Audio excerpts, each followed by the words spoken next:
Hello and welcome to episode 252 of Stand Up. My special guest today is of CNN and the New York Daily News. S.E. Cupp will join me. My name is Pete Dominic. It's time to stand up with me right now.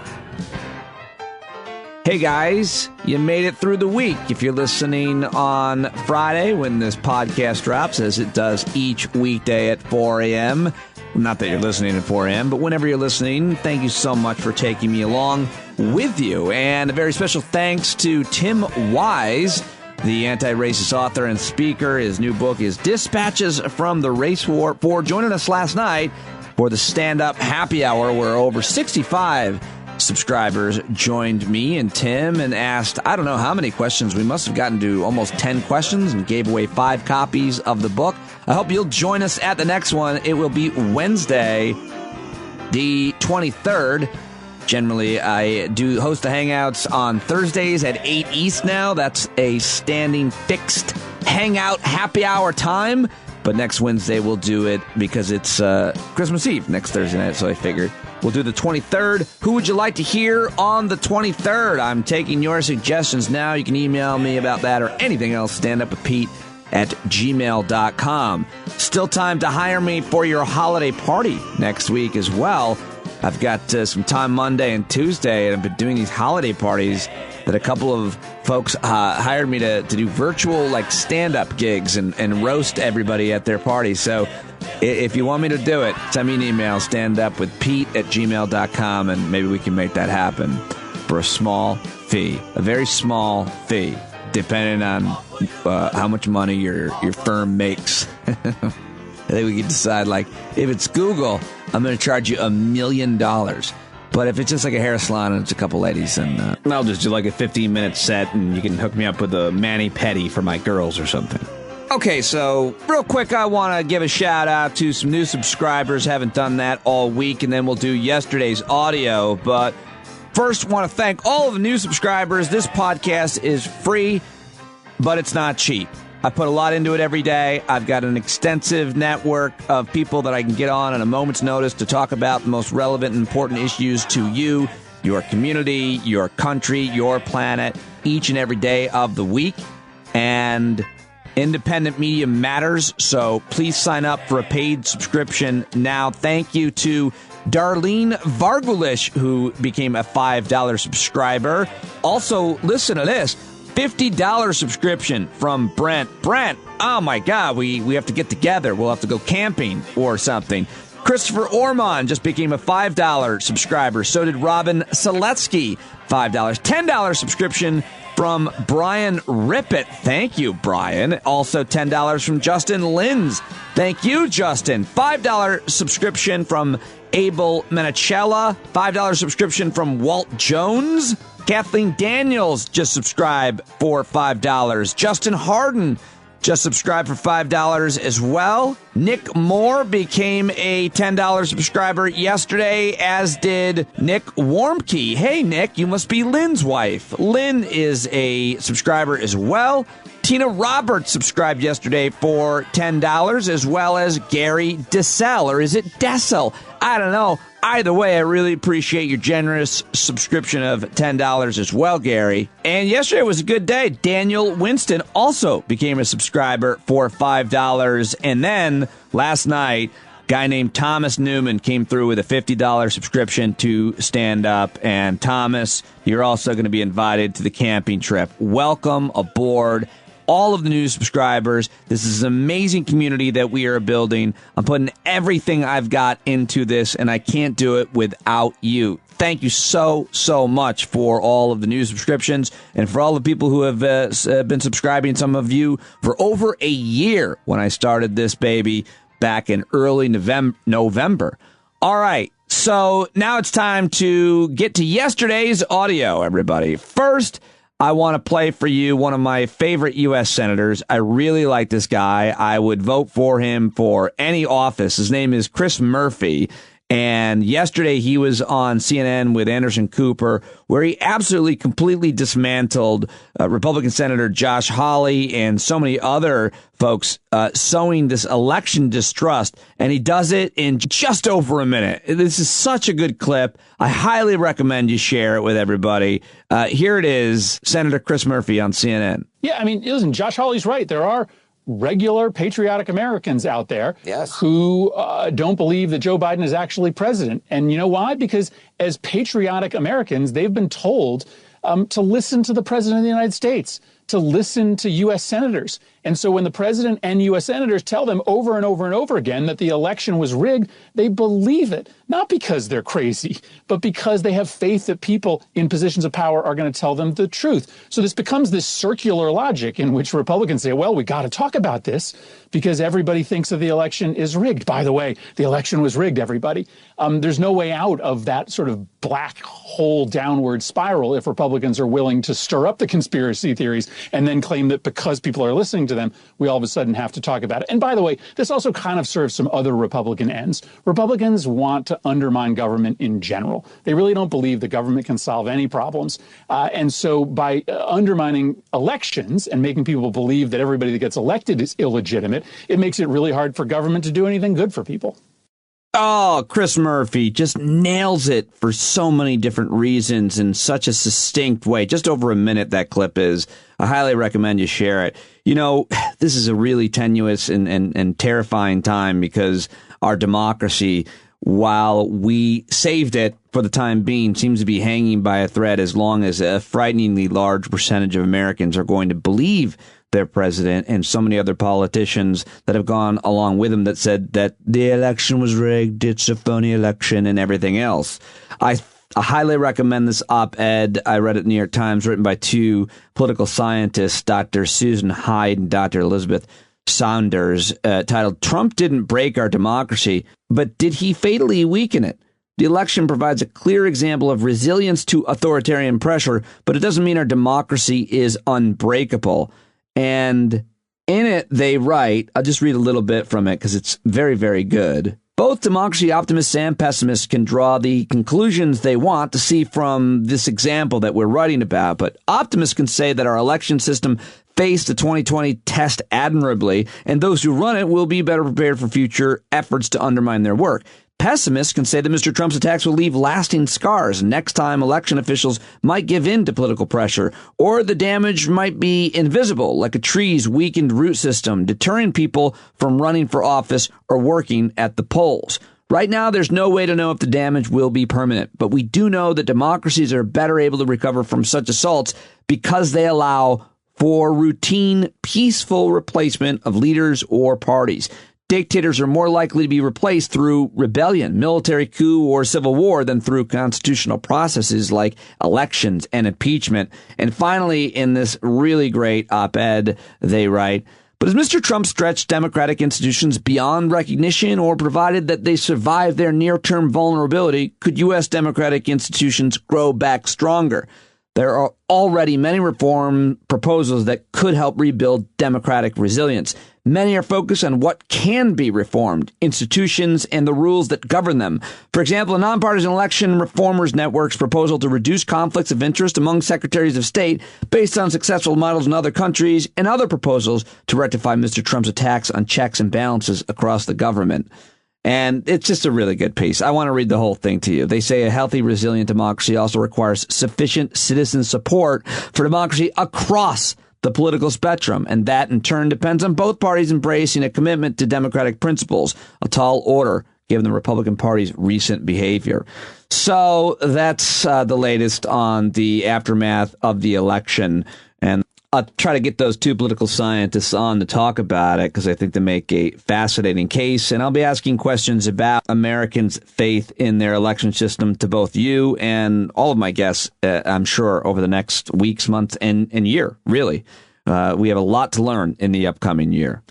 But let me stop editorializing and get back to yesterday's audio. All right, so outside of COVID, the top story is, of course, what is thought of as a major Russian hack, or invasion into America's mainframes or infrastructures. And still hard to know how far and deep this goes or how long it's been going. I'm frankly not that read into it. I shouldn't be talking too much about it, but I got a clip to play for you and just quickly to read from former Trump Homeland Security Advisor Tom Bossert writing in an op-ed about this in the New York Times. He wrote, "The magnitude of this ongoing attack is hard to overstate. President Trump is on the verge of leaving behind a federal government and perhaps a large number of major industries compromised by the Russian government." Since this has happened, the reports have surfaced that the U.S. agencies that maintain its nuclear warhead stockpile have also been compromised. So I don't know who's sleeping really well tonight, but this is some terrifying shit. And Jake Tapper on CNN invited Richard Clarke on the program. Richard Clarke worked under 3 presidential administrations, served as special advisor to President George W. Bush, and he offered a pretty terrifying insight into reports of this massive cyber attack carried out on the U.S. government. Jake, this is the largest espionage attack in history. This is as though the Russians got a pass key, a skeleton key, for about half the locks in the country. Think about it that way. Yeah, it's 18,000 companies and government institutions scattered around the U.S. and the world. This is an espionage attack. As far as we know, the reason they got in was to steal information from the U.S. government. And the way they got in meant they also got into a bunch of private companies. I've been dealing all week with private companies that are afraid that they're the target. They're not. Unless they're a defense manufacturer or something like that, they're not the target, but they're collateral damage. And if the Russians ever want to get back in and destroy those companies, destroy their networks, destroy all of their software, they probably can, because they probably succeeded. Once they got in through this trusted pathway, they probably put in backdoors that will be very, very hard to find. All right, so that's some chilling shit right there from Richard Clarke on CNN with Jake Tapper yesterday.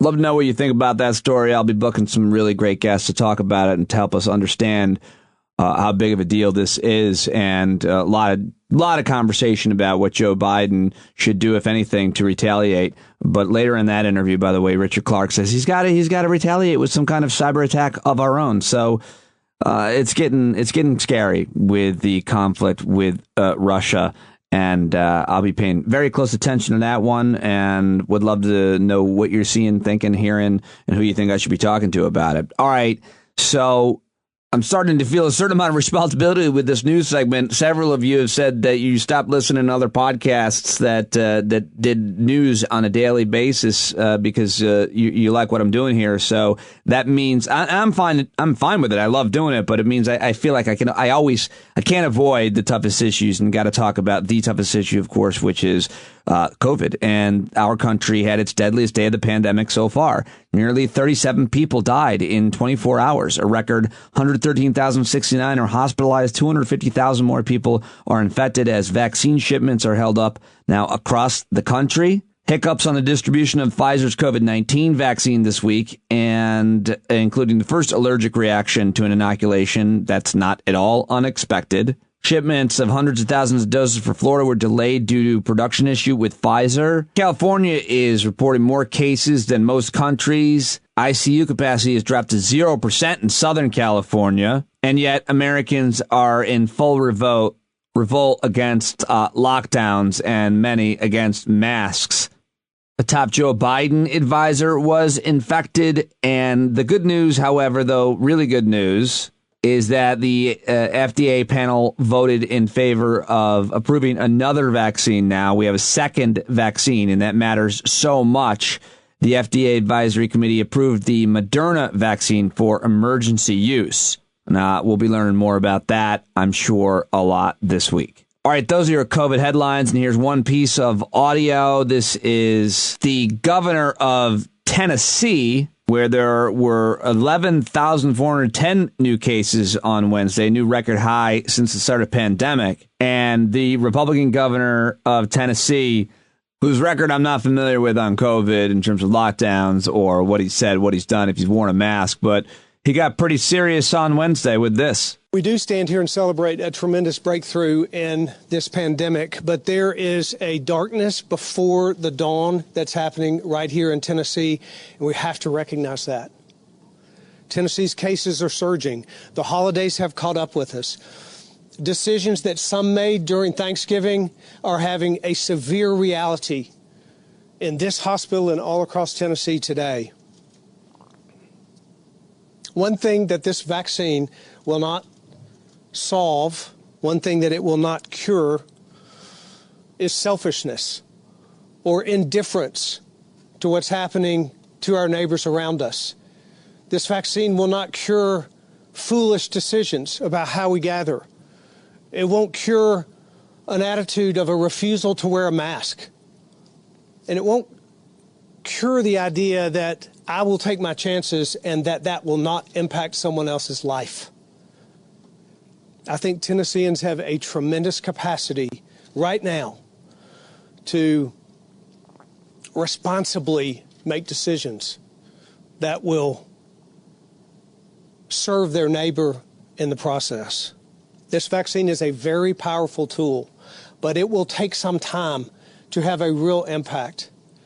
And in the meantime, it is the very simple things that Tennesseans do that will help us turn the tide of COVID-19 in our state. Your decision, whether you've worn a mask ever before or not, your decision to wear a mask today, for example, may be the decision that keeps you from being treated by these healthcare workers in the weeks ahead.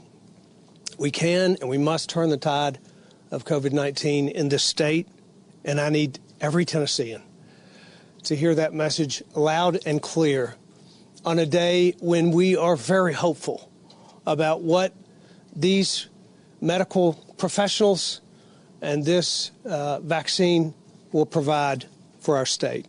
All right, well, while he was talking there in the clip, I looked it up, and NBC's Nashville affiliate is reported on his record. Lawmaker named Gloria Johnson is quoted as wondering where this tone was from the governor all year. She said, we have someone who has not done a good job managing the virus here in Tennessee, and added that she's already hearing that people are skeptical about how the governor is distributing vaccines throughout the state.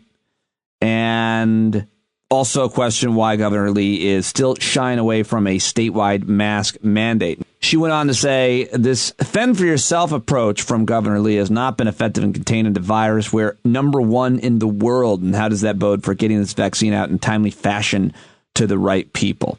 All right, so there is Governor Lee. There's a little criticism of Governor Lee. And here is Vice President-elect Joe Biden sitting alongside his wife, Dr. Jill Biden. They sat down with CBS Late Show host Stephen Colbert. And my former boss, I was the warm-up comedian at the Colbert Report. And I'm contractually obligated to mention that anytime I mention his name. Anyway, Vice President-elect Joe Biden sat down with my old friend Stephen. And Colbert asked a great question about how he can work with Republicans when they are attacking his family, constantly investigating his son. We have great confidence in our son. I am not concerned about any accusations been made against him. It's used to get to me. I think it's kind of foul play, but look, it is what it is, and he's a grown man. He is the smartest man I know. I mean, in pure intellectual capacity, and as long as he's good, we're good. As a father, I understand that, and I admire that. But I mean, in terms of your job as president, can you reach across the aisle to people who will be using this as an attack on you when it is such a personal attack because it's about family? But if it benefits the country, yes, I really mean it.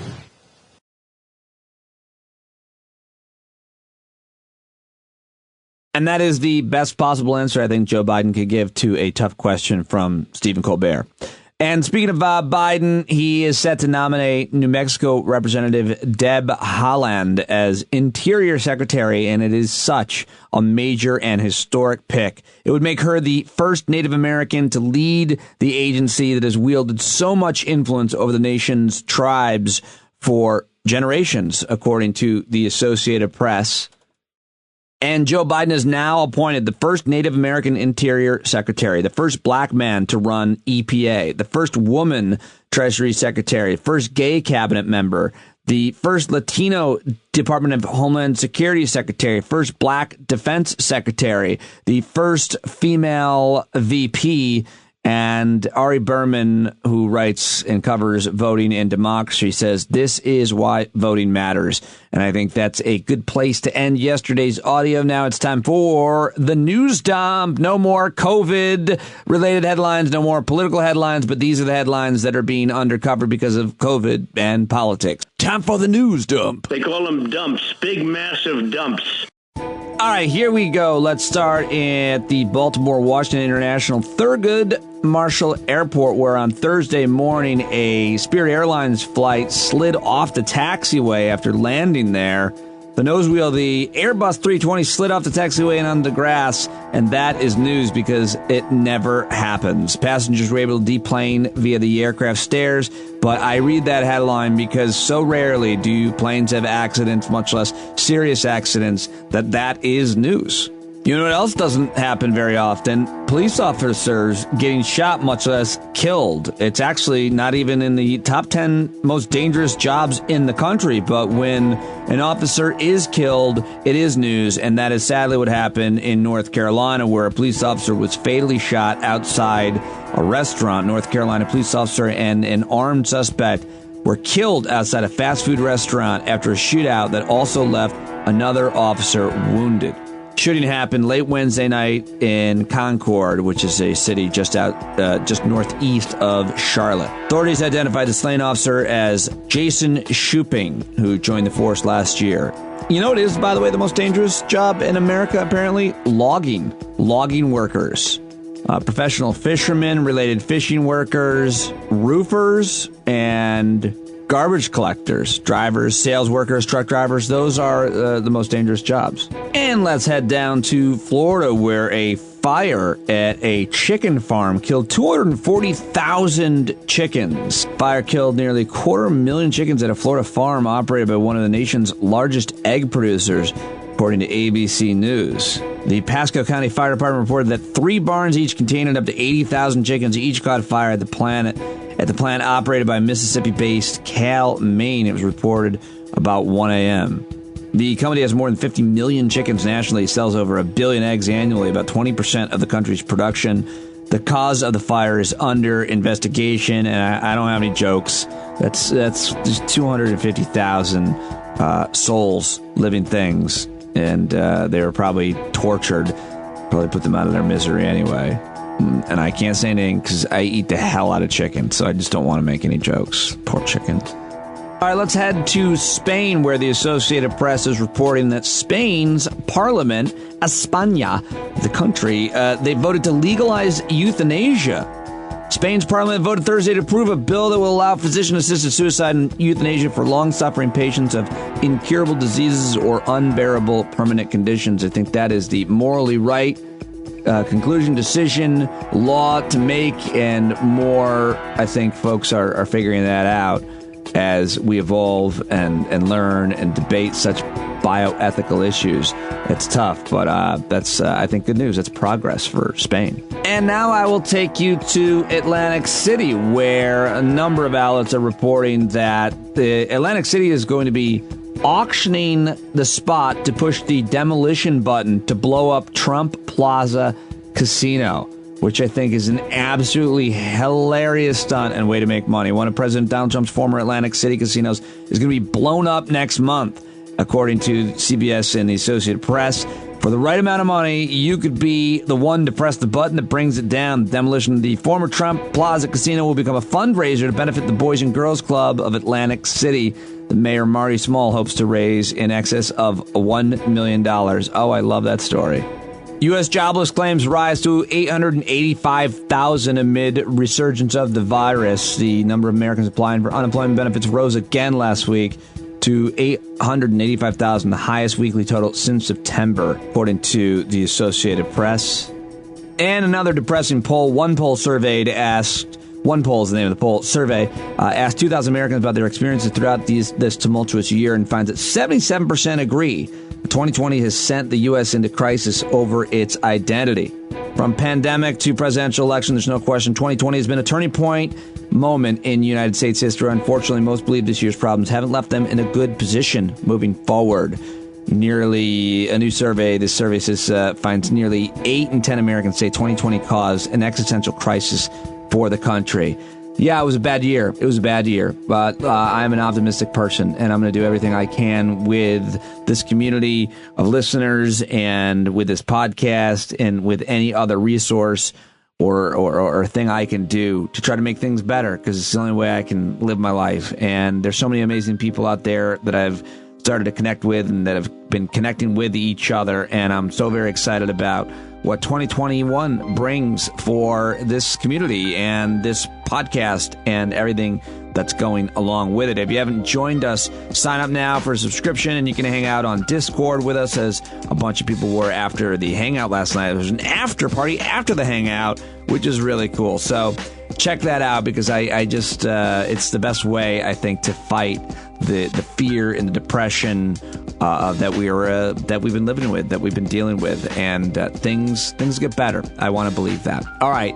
And now I want to bring on my only guest for today's show. Christian Finnegan was unavailable for the normal Friday show. Unfortunately, we'll get him back on next week, I hope.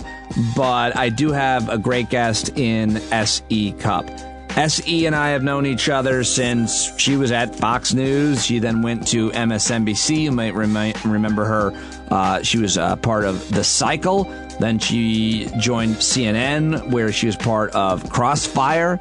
She's the author of Losing Our Religion, Liberal Media's Attack on Christianity, and co-author of Why You're Right About the Right. She worked at The Blaze. She worked at MSNBC. She has been a frequent guest on Real Time with Bill Maher, and now she's hosting her own show on CNN. She's also a columnist for New York Daily News, and I don't always agree with SE on everything. Certainly not on many things, as a matter of fact, but we had a really thoughtful conversation and a lot of laughs, and really connected in this conversation. I always love talking to her. I think she's great person to discuss these issues with, and she's done a lot of really important good things and brought, I think, a lot of light to issues that aren't always getting it with her show on CNN, as well as her social media following. You've read her in the Washington Post, like I said, the New York Daily News, where she's a columnist, and so much more. And she's on Twitter, by the way, and Instagram as well. Our conversation begins with her telling me about her professional wardrobe, how she dresses half professionally, on top, as we all do, and then you wear just like sweatpants and flip-flops on the bottom. And she showed me that she had these like really weird, like furry flip-flops on, and that's where we pick up with the great S.E. Cupp. Very profesh up here, but then I've got sweatpants and my super cool, like, fuzzy slippers. Oh, God. Uh-huh. Those were jarring. I was not ready for the fur and the... It'd be hilarious if there's a... What's the story behind those? Did you kill that? And you're wearing it on your feet? I sat in a deer blind for 5 days to get these. No. Wait, do you hunt? I do. Are you a hunter? I hunt, sure, yeah. You don't call yourself a hunter? Well, I'm not a fan of stolen valor. And so when people call themselves hunters, they're out every season. Sometimes they go for, like, bow season. They extend the season. They go for lots of different species. They travel the world to hunt. I have hunted. I've hunted deer for years. I hunted bear in Alaska. I hunt over dogs for birds. So, yes, I hunt. But I don't want to give the impression that I am among the few, the few proud hunters who are left. I mean, I'm sure there's a lot more than a few, but either way, I appreciate what you're saying about stolen valor. As a comedian, as a stand-up comic, it's like I'd appreciate it. But I've done stand-up, but I'm not a comedian, or because you go through a lot. Yeah, I think it's important I think that's important in a lot of different arenas, to be real, to be real honest about just how into something you are, because it's real easy to say, I'm a hunter, or I'm a stand-up. No, you're not. No, you're not. Right. Is there a role that you have in your life that you have felt that way about other people saying that about something that you're really good at? Were you like a competitive something or other, swimmer or something? People say I'm a writer, right? Because there's writing in everything. I get that. And I don't like to be snobby about it. But I'm a writer, it's all I've ever wanted to do. Writers are people who can't get rid of a thought unless they get it on paper. Oh, I like that description. And it's a compulsion. And I'll never not be a writer. And I write every day. I have a nationally syndicated column. I could give you all the plaudits, but the important characteristic is not, are you published? It's, do you have to do it to live, to breathe? And so I don't like to cut people down or anything, but are you a writer, or do you like to say that you're a writer? There's a difference, and writers know.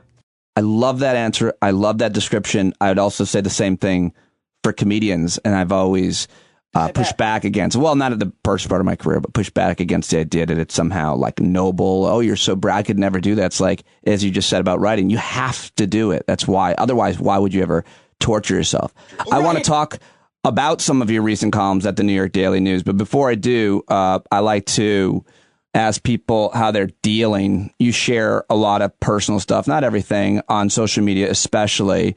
But how are you doing? I like your tweets or your Instagram posts about the three of us, your dog, your son, and your husband. And how are you guys all doing together over the past year? I gotta say, I feel lucky. I think we're doing really well. I have bad days. Everyone does. My son gets frustrated, right? Because we're keeping him home. He's going to school virtually. And he gets frustrated because he can see his class on his Zoom and they're in school, right? That's tough for a 6-year-old to really understand. But then he's also just so adaptable. And so, he's so like impressionable. I can really tell him anything like at this age, which I know won't always be the case. But look, we're all doing the best we can. And I feel really lucky. Everyone's healthy, safe. We have a nice house to be in. We're really lucky. And so I know not everyone's as lucky as we are.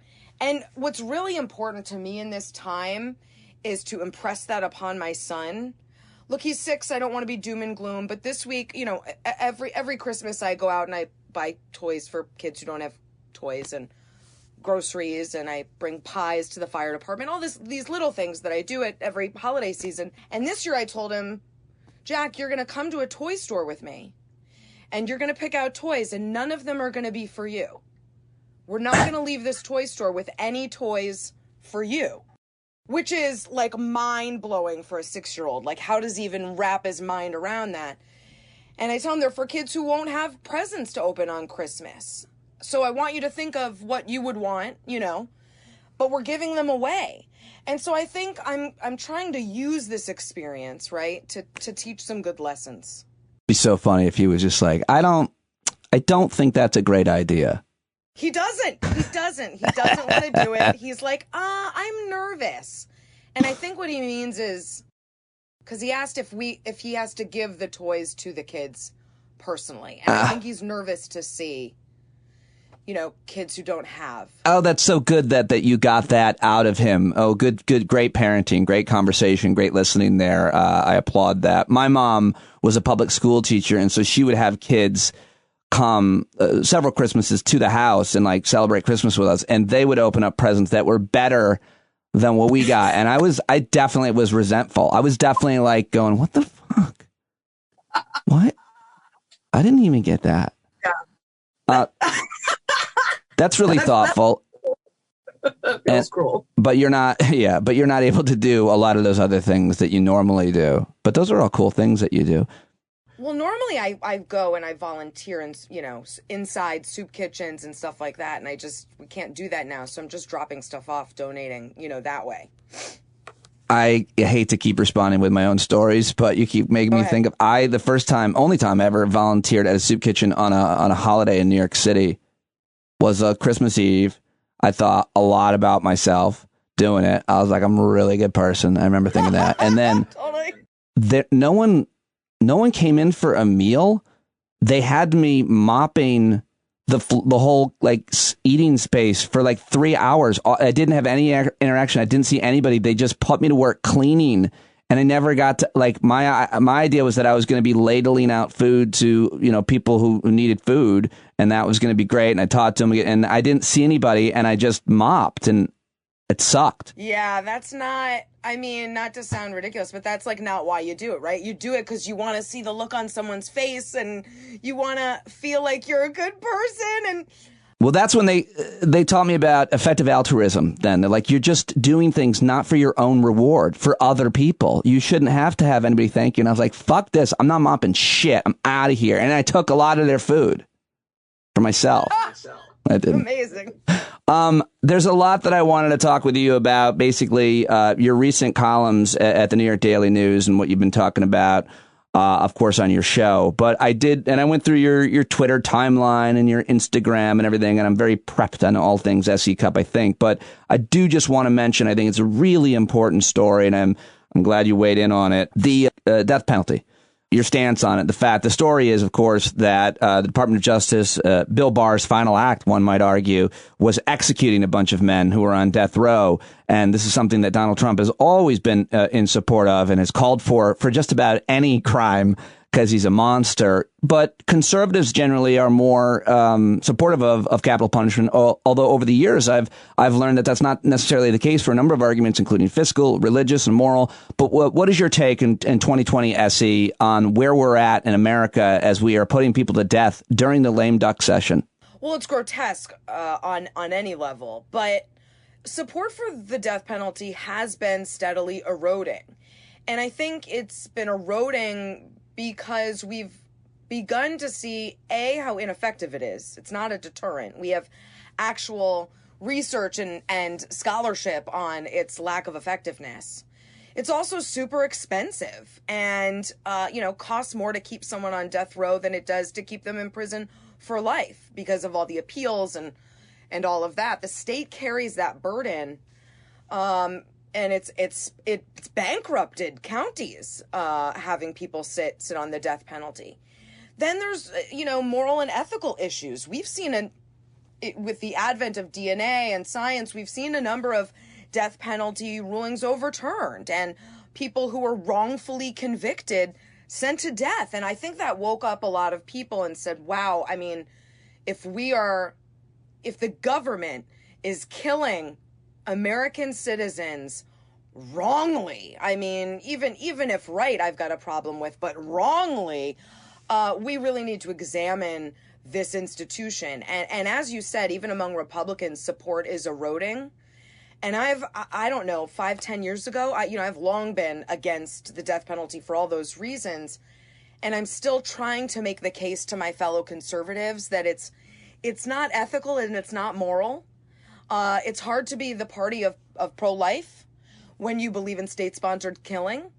What is the difference between killing an innocent baby and in some cases killing an innocent man?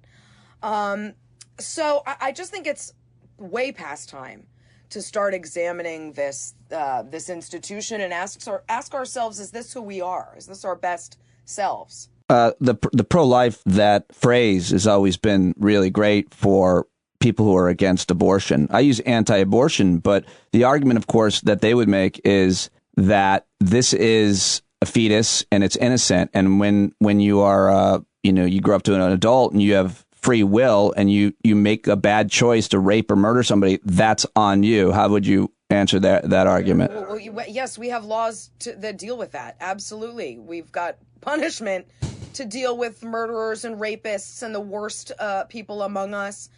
And I think we have laws that make a lot more sense than state-sponsored killing. And no one would suggest that these people shouldn't pay for their crimes, of course. But I don't think capital punishment is doing anything to stop them from being murderers and rapists. The scholarship's pretty clear on that. And it's costing us a lot of money. And I think it just sends a terrible message about who we are. rail against other countries for executing people for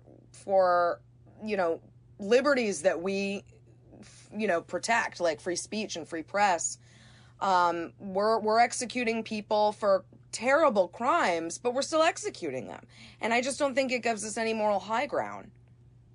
Well, that brings me to the question about the moral high ground that we may or may not have in regards to democracy. And I wanted to get your take on that. When we are trying to project ourselves upon the rest of the world and our freedoms and our liberties and argue about why our Constitution is great and why we have secure elections that are not littered with fraud and corruption and cheating. We try to export those ideas to other countries, or we can argue about whether or not that's our role, I suppose. But what do you think it says with all that's happening right now, with so many mainstream Republicans in Congress, over 120 in the House, most of the Senate, obviously many in right-wing media, saying that this election was completely littered with fraud, and it was stolen, when in fact Trump's old people say, of course, most secure election ever. What does this say to the rest of the world? Well, let me use an analogy. We talk about sexism in media and sexism in life all the time, and I've always said, what's worse than actual sexism? Fake sexism, pretending there's sexism when there isn't, because that minimizes actual sexism and makes it hard for anyone to believe that sexism is real, what it looks like. And I think really the only thing worse than a fraudulent election is lying about it and saying that it was fraudulent, because that undermines the whole system. And there is no difference between having a broken system and thinking the system is broken. Because if you don't have faith that your vote will count, you don't vote. The system is effectively broken. And so what the Republicans and Trump and right-wing media are doing is, I think, even more dangerous than actually breaking our elections, than actually rigging an election or stealing it. And I think people around the world are very worried and anxious about who the United States is now, because we really used to be a beacon of liberty and democracy, and the president and this Republican Party have worked to erode those institutions of democracy just to please one guy who is so narcissistic and insecure. They've put the country at actual national security risk over it. And it's disgusting. It's indefensible. I don't know how these people look in the mirror. I don't know how they sleep at night. What do they think the history books are going to say about this moment? What do they think their chapter is going to read like, in encyclopedias in 10 or 20 or 30 years? Well, I think there will be alternative histories. There will be the kind of mainstream or maybe left-wing history, and then there'll be the right-wing media history. And I think the answer to at least one person, Rudy Giuliani, what does he see when he looks in the mirror? I think the answer is nothing. Yeah. Because he is a vampire. I was going to say a vampire. And he just goes... and he flies away. Yeah. But let me ask you about that. I guess I'm thinking this is probably an unoriginal question for you, and you probably could get paid a lot of money to give a talk or write even a book about it. It's like, S.E. Cupp, did the right-wing media atmosphere leave you, or did you leave it? And what's the future of the Republican Party? But my question is more specific, which is, you and I have known each other for a long time, so I know kind of who you know, and I know where you've worked. And I wonder, without, I'm sure, naming any names, how much of a conversation do you ever have with some of your old colleagues who are selling a lot of this phony conspiracy now? Do you reach out? Do you talk to them? Do you try to talk them off the ledge? Do you say it won't help? Do they reach out to you? Have you talked about or written about that conversation you may or may not have publicly? Because if you have, I missed it. But I was really curious about that. Well, it's odd. And I don't want to pretend that I'm in the white hat and they're in the black hat. And, when I was at Fox, it was something and now it's completely different. Look, when I was at Fox, they were still doing birtherism, right? I mean, it wasn't, they were still them. And so it didn't completely change with Trump. It just, you know, it worsened for sure. And I do talk to some folks, some of whom, and I'm not just talking about Fox. There's, of course, there's Newsmax. There's, you know, Daily Caller, Washington Examiner. I know people at all those places, right? I do hear from some who are like, this is getting really hard. It's getting harder and harder to sort of resist the wave of insanity. I mean, at this point, there's a delusional aspect to what some of them are saying about what happened in the election and who Donald Trump is. And they're, you know, it's tough. You leaving a media job sounds really easy. It's tough, right? I mean, we fight so hard to get contracts, right? Which is our version of stability, you know, and they can last anywhere from 6 months to 2 years. It's stability until it isn't.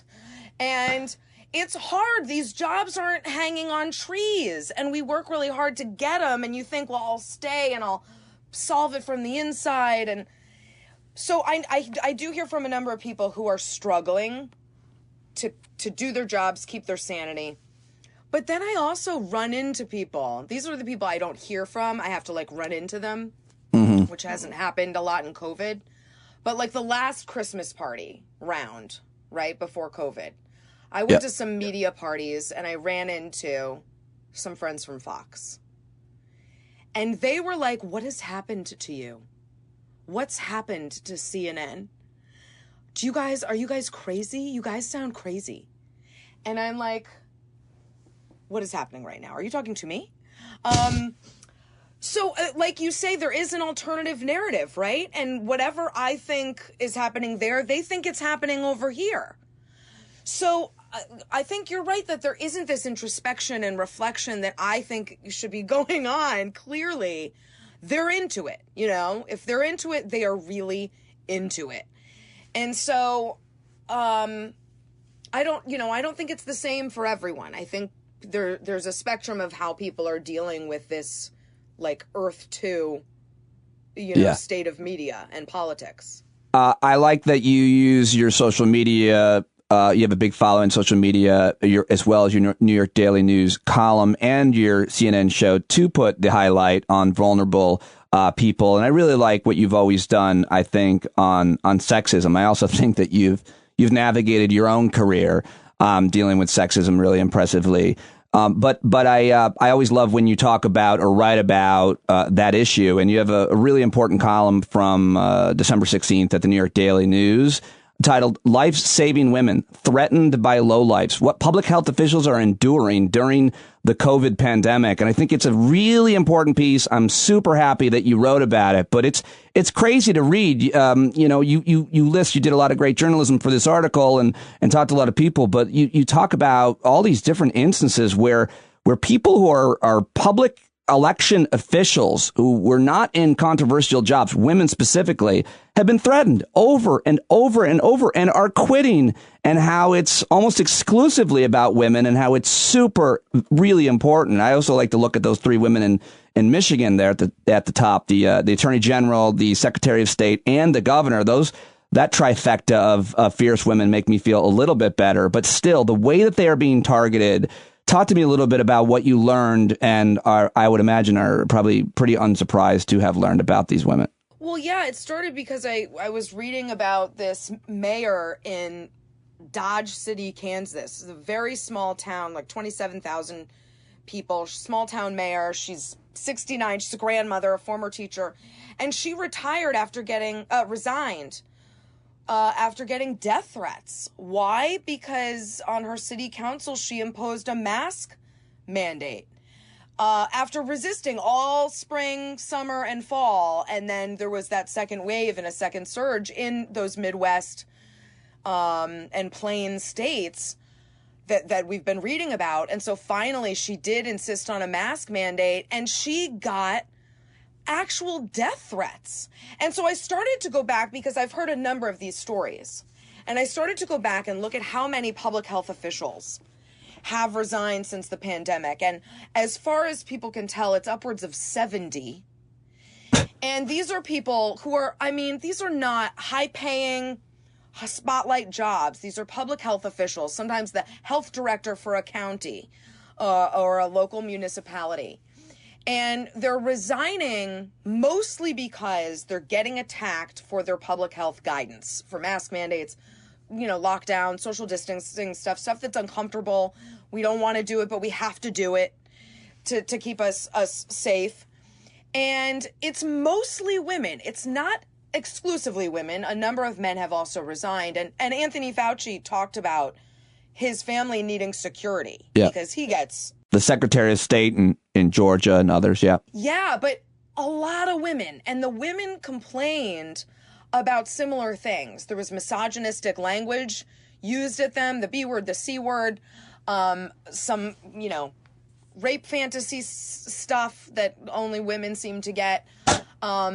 People stalking their kids and using their kids, posting pictures of their kids on the internet, which believe me, you know, affects men too, but women handle that very differently.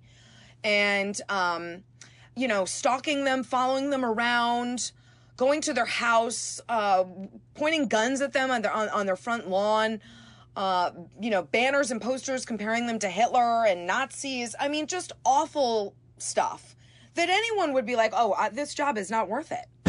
But these jobs are so important right now. We want really good, qualified, brave people to do them. And these vigilantes are very successful in bullying these people out of jobs, mostly women, like I said. It's just really dangerous. It's gross. I wish there was something we could do to stop this from happening. But, you know, you run into all kinds of free speech laws with this sort of thing, and they know it. They know it. So they're going to keep doing it. You mentioned Gretchen Whitmer in Michigan. You know, women are just attacked in ways that are very, very specific. And it's something, you know, I've struggled with as a public person. Of course, anyone in any sort of public eye gets it. But these are not women in the public eye, right? These are public health officials. And this should not come with the job. In my limited interactions with you on social media, and especially when it's like completely innocent and non-controversial, you and I, like just going back and forth or something, there'll always, like, I maybe not always, but it seems like there's always some asshole that says something to you about anything, just from your looks to your opinions. And it's like, it's such an innocent exchange on Twitter, and someone's like, fuck you, SE Cupp, you, and it's just like, Jesus. Like, I felt like totally triggered. If I were you, I'd be shy, you know, about every tweet. I'm like, am I really gonna have to deal with this? Or certainly I, you know, probably avoid the mentions. I don't avoid. I mean, I read all the mentions, and the worst thing that's been said to me, at least in the last month, was by you when you attacked me brutally for my disease, my male pattern baldness. It was brutal. Yeah. Look, men get negative attention as well, but like I said, it really is a specific kind of attention that we get. And I'll say, as a conservative woman, even more specific kind of negative attention. There is this idea that, you know, as a conservative woman, I am somehow putting myself up there as some paragon of virtue. And then there's this real interest and urgency to tear that down and reduce me to some kind of sexualized, unintelligent kind of thing. And I don't put myself up there as a paragon of virtue at all. And but that doesn't stop people from trying to tear that down. And I get it. You get it in ways that you wouldn't expect. Like at one of my jobs, I walked in and one of the anchors, who is a friend, like I like him, he likes me, called me C-Cupp and said, I've been calling you C-Cupp around the office. And I thought, you know, A, please don't. B, that's not funny. Right. And C, like, why is it important to you to focus on my body parts? Right? Why do you want, just a little play on words, Essie. Why are you being so sensitive? Just a little play on words. I know.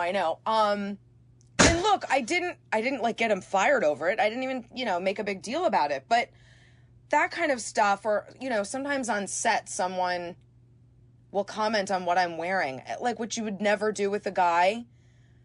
And why? Do you want viewers to not take me seriously? Is that the point? The point of this is you don't want people to take me seriously. There's not much I can do to combat that except see all my degrees, see my books, see my work. I got receipts. But at the same time, there's no point in arguing every time. I think you're to blame. I think you should make better wardrobe choices. And I have an example. Hey, Dominic, what am I wearing right now? Right now, you're wearing a white turtleneck, which is lovely, and like a blazer, and your signature glasses. And you told me before we started. Home. Yeah, and I'm gonna make a comment about what something you wore and then showcased on Instagram. You dressed up in like an 80s neon thing, and it was really, awesome. Really, I was very upset by it and offended. I think you were going to say awesome. My question about that is, how was that ever like neon colors? It's so fun. I have so many neon things because they just make me happy. That bright of a color makes me happy, puts me in a good mood. So I love neon, and I'm totally calling back the 80s. You certainly looked happy in that picture, and I was deeply offended. Okay, so I want to ask you about another really important issue that you've written about, of course, which is talking about back in November 11th, shortly after the election was sealed. It was after that Saturday where we kind of were celebrating where it was done. You wrote a piece at the New York Daily News, his hopefully final hissy fit. Trump's post-election meltdown is so typical and so pathetic. And I think CNN might have had this reporting yesterday, and certainly other outlets, I forget whose it was, that inside the White House, he right now is like, I'm not leaving, I'm staying, which is like what Bill Maher's been saying. So the point is, you wrote that piece back on November 11th, and now it seems to have only gotten worse. And I said maybe 6 months ago or a year ago, he is not going to go quietly. And right-wing media was like, oh, she's so dramatic. You know, that'll never happen. Well, he's not going quietly. He has yet to concede. He has yet to admit he lost. Obviously, I don't think he's going to be dragged out of the White House. I think he will eventually go. But it's so hard for him emotionally and psychologically to accept what is a clear loss on both Electoral College and the popular vote. I mean, huge loss. It's so hard for him to accept that. He has to invent, I think, an alternative universe. And part of that is going around the White House and telling people, like, this was stolen, right? You agree, right? It was stolen. We can all agree. And I think that's the only way he can eventually leave. If he feels like, okay, I've solidified this narrative, it can live rent-free inside everyone's head for the next, 4 years that it was stolen. Everyone's on the same page, right? But it's really sad. It's really sad to think that this is the guy that's been running the country for 4 years. You shared a CNN investigation, and I wanted to ask you about this because I think it's really the most important issue. Is I've always thought this I'm proud to say I was ahead of how terrible conspiracy theories were, and how a lot of my expert policy friends were like, we're not even acknowledging them. Why would we even, give any voice to the 9/11 truthers or the birthers, or certainly not the climate deniers or the anti-vax? That only gives them a platform. I'm like, I hear you, and that is a hard choice. I think it is. But you shared this piece from CNN, how QAnon's lies are hijacking the national conversation. And I think you quoted it in a tweet like, this is terrifying, mortifying. And I think that the question becomes, how much of this country believes, and how crazy, and how does it motivate them, and what does it mean? And I say it's a frighteningly large percentage. It's a critical mass, and what they believe is terrifying, and it's so far from reality. You described it as kind of Earth 2, but QAnon stuff is even further. And how concerned are you about it? How much do you hear about it? And what do you think, if there's anything that anybody can do to fight back? Well, I'm with you completely. The QAnon stuff is terrifying. Mostly because, like, a lot of conspiracy theories start with some foundation that is true, an incident, right? Like the moon landing. This is invented. Like, the QAnon stuff is invented out of thin air. There was no incident. It's nonsense. It's some guy in a basement made a story up and got people to start spreading it and treating it like religion. And I don't know if you watched The Vow or the Heaven's Gate series now on HBO Max. I'm real into like cults and how they start. I've studied cults and religion, and it feels like a cult, which is not something you can just ignore. And I'm with you. I mean, there's two schools of thought on this. The one is just ignore them, don't give them voice, don't give them credence. In fact, let's mock them out of polite society. I think the other school of thought is take these people real seriously, because they're now going into Congress, because these movements can grow into much more than just fringe underground. They are above ground. They are officially above ground. Yeah. They're not a fringe. I'm with you. I think it's a lot more people than we realize. And there were always, the chemtrail people, the climate deniers, the flat earthers. There's always been that.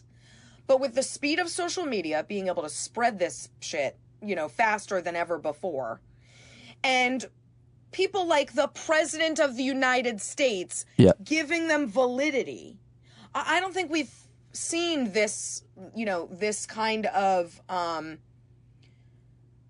these kind of conditions before, really creating and allowing for these conspiracy theories to flourish, to thrive. I don't know. I mean, you didn't offer a solution. I don't know what the solution is either. I think that it's really hard because there's a lot of research.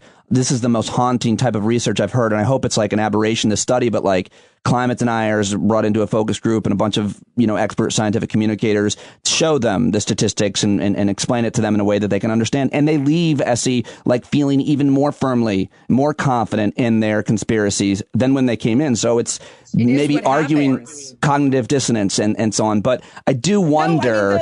The adversarial approach to them totally reaffirms what they believe, and it gives them an enemy, right? Like I'm the truth teller, you're the liar now. Mm-hmm.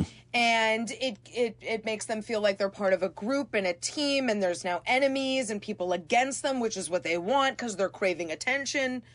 So I don't think there are any easy solutions. I think if you look back at the way other cults were confronted, the answers are really kind of terrifying. They don't end well, usually. And there has to be some incident that completely jars the underlying thesis of the cult. For a doomsday cult, the date for the end of the world comes and goes and everything's fine. That usually loosens a lot of adherents. Not all of them, because they'll find a way to invent the next doomsday. But it loosens some of the adherents. That happened with Waco. That happened with Heaven's Gate, with some other cults, when the underlying premise of the group is sort of shaken a bit. But it's hard to shake this one loose because it's based on nothing. It's based on complete fabricated lies that I'm not sure anyone cares to know, is true or not. I don't think there's any curiosity there.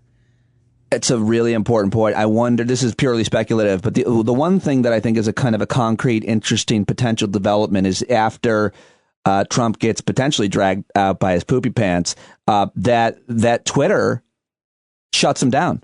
Because the point you made about social media, I think, is the most important point about how conspiracy theories fly so fast. He is such an authority. He is the cult leader. He's the movement. I think the Republican Party, I'd love to know what you think, but, it's not the conservative movement. It's not the Republican Party. It's the Trump movement. That's how I now refer to it. That's what it is. It is a cult, I think. He is the leader. And if he loses his platform, which is the bully pulpit of the White House and commander in chief, and all the fear that everybody has to have of him because he's got the military, and I think Stephen Miller is now running it, that if they shut him down, if he can't tweet, if he's not the president, does the fever start to lessen, that his message is not getting out there, and that he's whining all the time? I don't know. What do you think of that potential? Probably, but I gotta say, I don't love that option either, and here's why.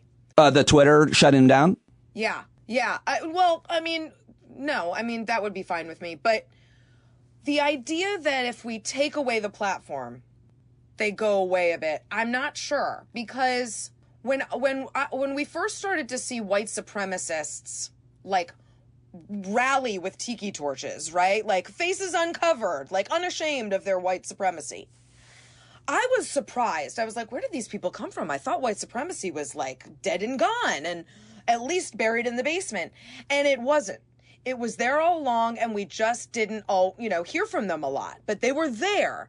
And I think we're actually better off knowing that they're there, seeing them, identifying them, hearing what they believe in, learning where they're going next. And who's with them? Well, I think that's true. And just basically, you can answer this. I mean, I've always talked about this with black folks, friends of mine, where they're like, no, we're happy when we know someone's a racist. And for you, SE, you would probably be happy if someone said, hey, Don in accounting, he's the creep. And you'd be like, oh, good. Thanks for letting me know. Like, exactly. As a woman, you'd be happy, as opposed to you run into Don in accounting in the copy room and he's whatever happens. You'd rather know about Don is the point. In the porn in your mind, it happens in the copy room. Yeah. And I don't know. Apparently I live, in the 90s. That's where people need it. Who is there a copy room anymore? I haven't been to a copy room, but yeah. That's where I hung out and said horrible things to people when I was in corporate media, of course. Copy room. No, I think you're exactly right. And I struggled with this too. Remember when Megyn Kelly interviewed Alex Jones for like 60 Minutes? And people were really mad at her for that. And I thought, wouldn't you want more people to know how crazy he is than to just pretend he's out there talking to himself? He's not. He's talking to a lot of people who believe this nonsense. I want to know who they are. I want to know what they believe and where they're going. And so I hear you wanting to reduce the speed of spread of the cultishness, the QAnon cultishness. I'm with you there. But take their platform away. How do I know where they are now? How do I know where they're going, what they believe? And I do. But I definitely think, especially with someone like Alex Jones, I'm for not bringing them on your show. I was really disappointed to see Joe Rogan had him on the other day. And because I draw the line at Sandy Hook conspiracy theories, I draw the line at saying the worst thing in the world, and you now know this, and you were tweeting about this, about Sandy Hook the other day, is that your child is killed. The second worst thing is that people tell you your child wasn't killed, and giving someone that has done that a platform. To me, I'm like, don't do that. That person should never be allowed to be near a microphone or a camera outside their own. I totally hear you. It's not a clear line. I get that discomfort completely. But for me, it's harder. I think it's harder to pretend they don't exist when I know they do, and they are reaching people. And I hear you. It's not an easy thing. Let me ask you about that too, before I let you go here, which, you were tweeting about it the other night. You tweeted it. Actually, I saw your tweet, which reminded me of the anniversary of Sandy Hook. I don't even talk about it or tweet about it or mark it. I can't. I don't know. I mean, I should, but I can't. It's so hard. But you talked about, and you've written about this, leaving the NRA, and you and I have argued about guns in the past. And so where are you at now? We don't talk much about guns these days or anything else. And luckily there hasn't been, these types of mass killings. I almost don't want to say that out loud, but where are you at in terms of, potentially what might happen on guns? Well, Sandy Hook is personal for me. I was on the air that day and I broke it, along with the other folks on my show. I was on the cycle. I was at MSNBC, and it happened while we were on air. So we had the unhappy, awful task of breaking it. And I don't want to get too far into it because I will get emotional again. And I got emotional that day. Sandy Hook and Newtown are a couple towns away from me. Drive through it all the time. And you're right. There's nothing worse. It was a horrible event. There have been horrible events since then. And it eventually broke me. I am a mom, and it broke me after a while to watch, after every mass shooting, we do the same damn thing. We have the same conversations. the NRA is over here and Republicans go this way and liberals are over here and proposing sometimes not helpful things. And then the conversation stops. We go back on with our lives. Nothing changes. And so I got sick of being a prop in that conversation for the NRA. And so decided the NRA just doesn't represent me anymore. And I don't think it represents most gun owners who are law-abiding and want some common sense gun safety laws. For the NRA, anything is a slippery slope. And, you know, that's been a very effective strategy for them for a long time. But I'm sick of strategizing. I'm sick of the politics of this. I want to talk as moms and dads, sisters and brothers, teachers and educators and humans about what we can and should do. And look, I am a gun rights proponent. I'm not going to be in favor of every law to fix problems that criminals won't succumb to. But I think there's a lot more we can do on mental health, and we have to make sure bad guys and mentally off people do not get their hands on mass killing machines. We've got to figure that out. And we're not going to prevent every death, but if we can't even have a conversation without agreeing on some facts and shouting each other down, I just think this cycle is going to be on repeat, and it's going to get worse and worse and worse and worse. All right, final question for SE Cupp, and I could talk to you for 10 more hours. I always love talking to you, and I really appreciate you joining me. I just wanted to ask you, and you did write about this, I think, at the Daily News.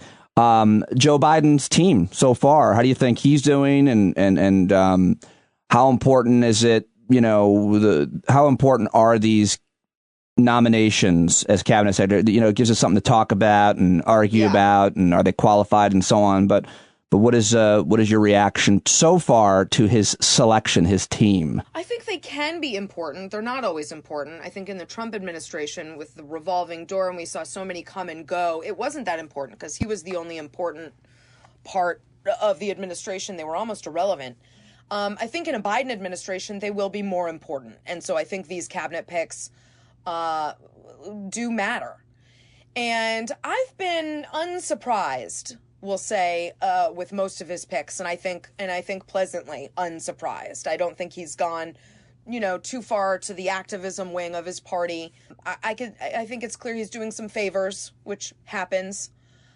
I'm really interested to see a couple picks that he hasn't made yet. EPA, I'm interested in. I know he's appointed a bunch of climate czars and into political posts, which I think is completely appropriate. I hope he keeps that post apolitical. If you want to take the politics out of science, we need to take politicians out of science. And so I hope he appoints someone there that is a scientist, that has worked in climate issues as a scientist, not as a politician. Education will be interesting. I think the big one is AG, and I know they're struggling over that appointment. But we'll see. I've been mostly pleased with the cabinet. There's a lot. I would just always talk about like what category of human they belong to, gender, ethnicity, sexual orientation and stuff. And people get pretty, and I think that's fair to discuss. But I do kind of hope that the attorney general is a black lady who prosecutes Trump, just because that'd be awesome. But at the same time, that kind of vengeance probably isn't appropriate. But nonetheless, Tish James in New York is going to do it anyway. That's fan fiction. Yes. I mean, I love fan fiction too, and imagining all the terrible things, that could haunt Trump. But as far as our reporting, he is looking at two white men, Merrick Garland and Doug Jones. So I don't think you're going to have your fantasy fulfilled there. Well, I think even almost better than a black woman would be Hunter Biden at AG. No, that's crazy. SE Cupp, everybody. I so appreciate you giving me some of your very valuable time today. And I know you have to go take your kid out of the room that you threw him in a room and gave him some cheese or something, right? He's been quiet. Well, thank you for having me. I always love coming on and having great conversations with you.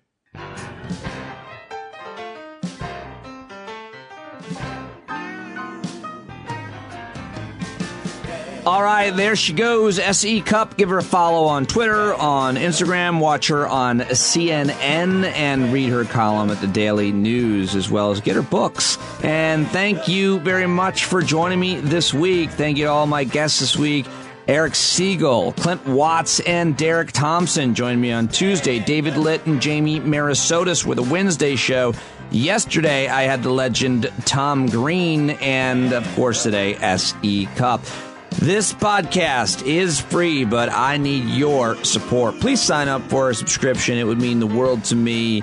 I love seeing subscriptions come in on the weekend. They make me real happy. So go to patreon.com/Pete Dominic, or just click on the paid subscription link in the show notes. Every day you'll get a daily email with a photo from nature shared by a listener, and you're going to love today's. Definitely check out today's, but you got to get that by signing up to be a subscriber. You can hang out with us next Wednesday night.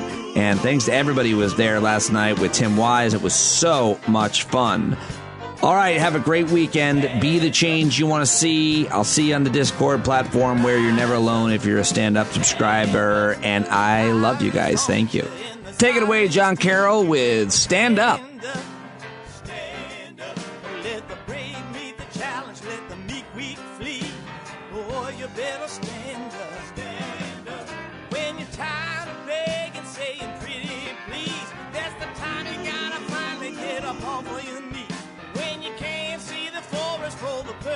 Trees, you got to stand up.